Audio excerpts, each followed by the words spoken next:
takes about 6 months to do a rally, because every road that gets closed, you have to get permission from all the local authorities, including the provincial administration, the municipal, the divisional, the regional. And you have to then, once those permissions in, you have to then go and canvass everybody who has an entrance onto that road and get them to sign. Rallies in this part of the world is probably a bit quicker than, or the Cape rallies is probably a bit quicker than elsewhere, so I suppose we would get up to about 220 on some of the stages. Well, you know, after every event the car gets stripped down, right down, and been overhaul completely for every event, so it's like a new car. As jy die kar kan rol en so aan en met die belde wat ons dra oor ons skouers en goeders, kan jy basies omtrent nie seer kry nie, behalwe as jy omtrent 300 voet van 'n kraans afval. These things today, 20,000 before you even service them. Cars are a lot better, and it's come from, a lot of things have come from motorsport. 'n Tydren is 'n spanpoging. Dit hang nie net van die bestuurder af nie. Die kar moet goed voorberei wees. Die dienspan moet weet wat hulle doen op 'n tydren.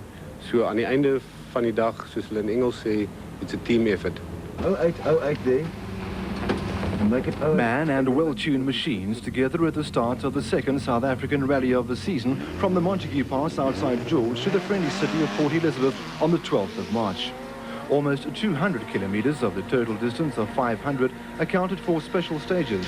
33 cars were entered, the day looked good, and Serge Damso was first off.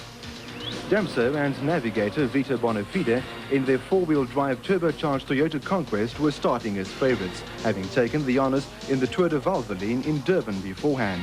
That win gave him 34 points in Class A for the series.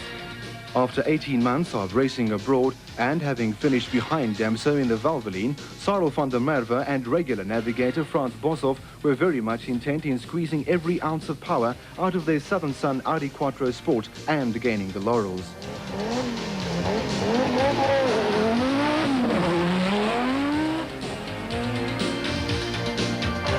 Those who watched at the Montague Pass start were not disappointed.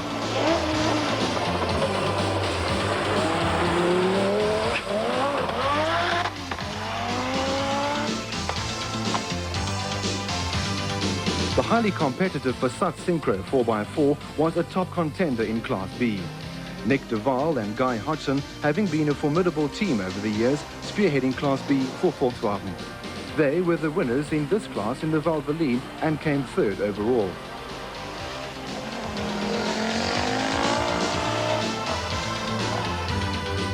Cassie Coetzee and Wiley Harrington headed the Nissan Skyline. An impressive performance was expected from them, and the manner in which they started indicated that they too meant business.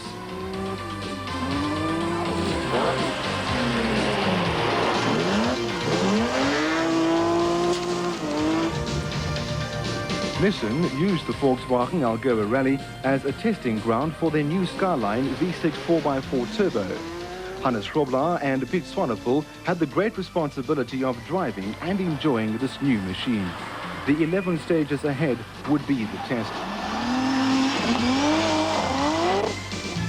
The hard-driving Johan Evertse and Steve Harding got into the true rallying spirit and style in their Lindsay Saker Audi Quattro Sport.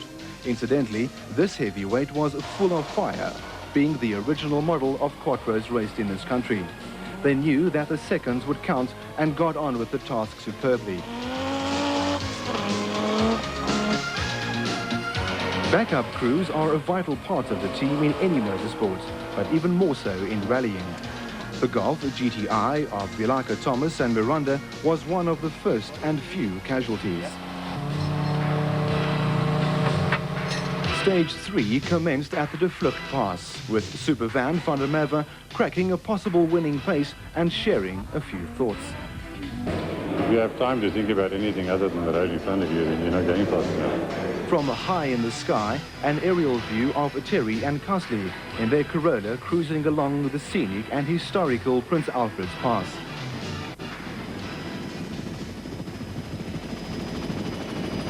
Car number 3, Nick Duval, powers his high-performance Passat away from the start at stage 3.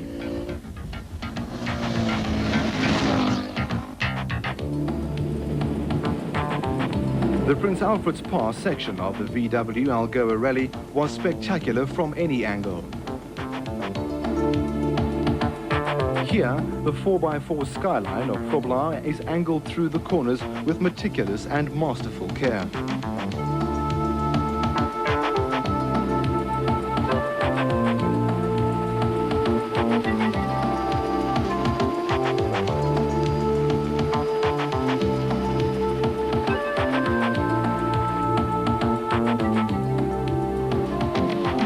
Damso was surging ahead in the quest of line honours too at De Vlucht.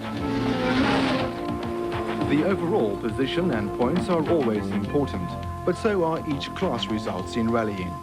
Class C eventually went to the stalwart Volkswagen husband and wife team of Ben and Isabel van der Westhuizen in their Golf CSL, even though they were penalised by 10 seconds for a shortcut along the route in the heart of the Langkloof.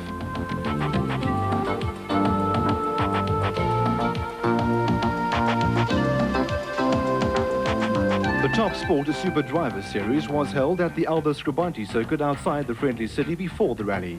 The winner, Kasi Gutsia, now in his skyline at the De Vlucht start. Audi Quattro Sport Superpower once again in the form of Evertse and Harding, seen from the Volkswagen-sponsored helicopter on Prince Alfred's Pass. At this stage, they were very much in contention. Slip sliding away, or is it to a halt, complete with a dented front fender, Cyril van der Merwe at the pass finish. It was the last time we captured the big guns of the VW team on film. Was something sinister going to negate their seemingly winning pace? The Works Toyota Corolla of Roelof Fecken and Francois Jordan heading towards the same finishing point. So many factors influence a team's performance in rallies. The weather conditions, the fitness and mental alertness of the driver and navigator, and the backup crews who service and sometimes have to repair cars in pressure situations.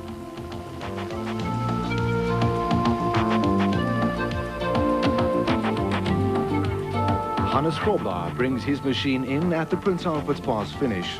Still a long way, full of concentration and energy-sapping saga. The main Apple co-op of the Langkloof at Avontuur was the important servicing point and a short respite for the teams. Clean the windscreen, the computer on the big Quattros and Skylines. No real time for a major overhaul though. After a sunny start, the clouds and raindrops caused some concern amongst the organisers, but the show went on.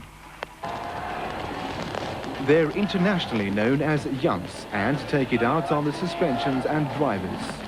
Lorita was the yumping stage this year. Evertse seemed totally undeterred by the jerking motions. Just point her in the right direction, Roy.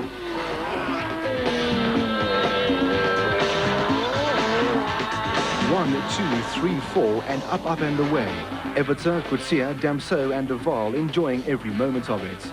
But where is Supervan? A wrong route, accident, or what? A lot was and will still be said about the tragedy that befell the unlucky motoring man. The simple truth, though, is that their Quattro ran out of fuel, not your average Van der Merwe joke. Lunch was held at Jubertino. The organisers, in fact, cancelled the next two stages owing to the weather making certain secondary roads impossible. Louis Parson and Robert Curry withdrew their private entry Golf GTI, while Tony Ball and Renelle Dams worked on the wheels of their bright City Golf. With Van der Merwe no longer a threat, Damso must have felt far more easy, but was not losing time or concentration at the start of stage 9 at the Berg River. His time up until then, 1 hour, 14 minutes. Evertse cornered our cameraman on the Berg River section, or should I say, doused him in Langkloof dust. The Passat Synchro 4x4 from Johannesburg with Nick de Waal at the wheel exhilarated the appreciative onlookers with a flying finish at the Berg River.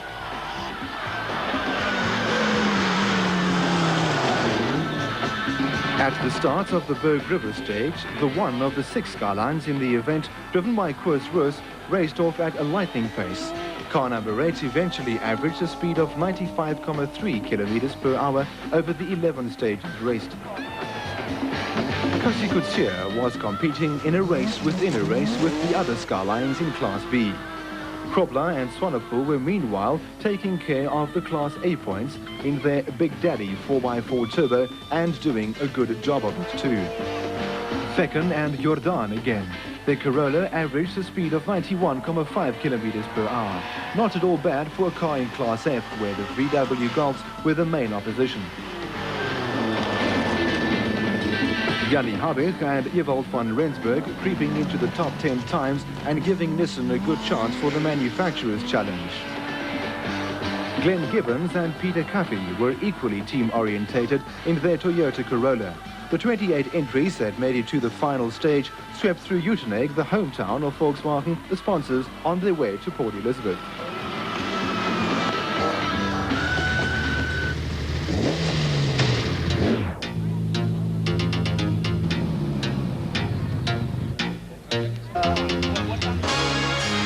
Over 5,000 folk from the friendly city and surrounds turned up late on the Saturday afternoon outside Checkers warehouse at the Greenacre Shopping Centre to see the final stage of the exciting rally.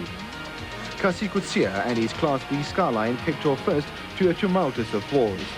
This is where the fundies and onlookers alike can get a close-up of their favourite rally drivers and cars and inevitably see a few thrills and spills, as readers see later. Surfers do it off the lip, but sometimes the rally drivers do it off the curb. They're in such a hurry to make every millisecond count. Coetzee went around the tight final stage in 1 minute 14 seconds.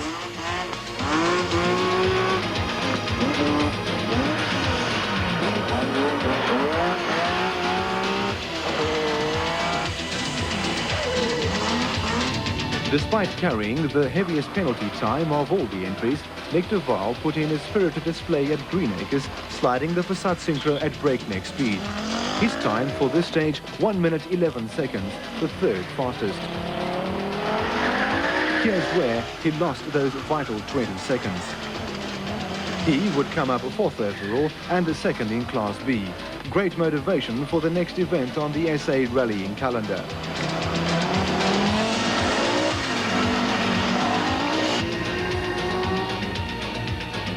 Johan Evertse took over the Volkswagen colours when Van der Merwe fell out during stage 3. By the time they took up the starting blocks for the final and spectacular stage, he and his Lindsay Saker Audi Quattro Sport were a marginal 4 seconds behind his main rival in Class A, Serge Damso. Our in-car camera shows just what a rough ride this final stage was. Not your usual Sunday afternoon drive.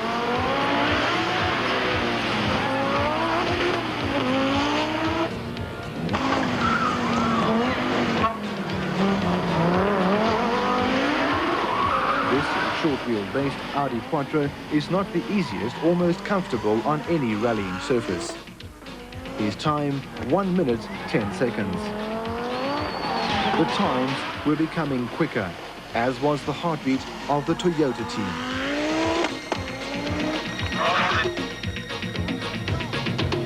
Everything lay at stake for the Toyota Conquest 4x4 Turbo of Damso. Not only the prize money, but more than that, the honour of winning his third consecutive rally. Number one wanted to be number one.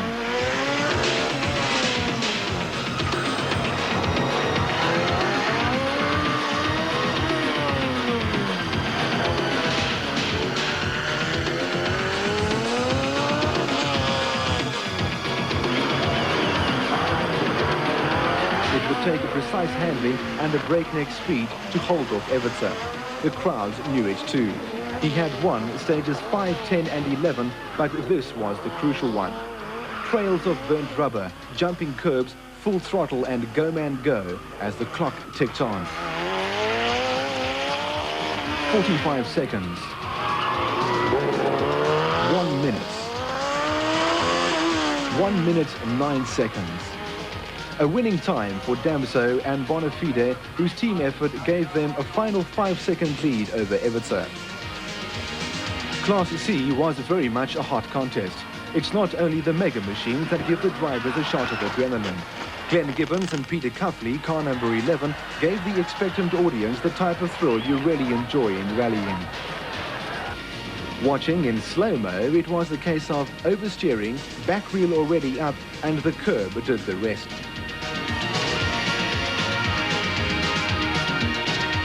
These then are the highlights of the spectacular 1988 Volkswagen Algoa rally.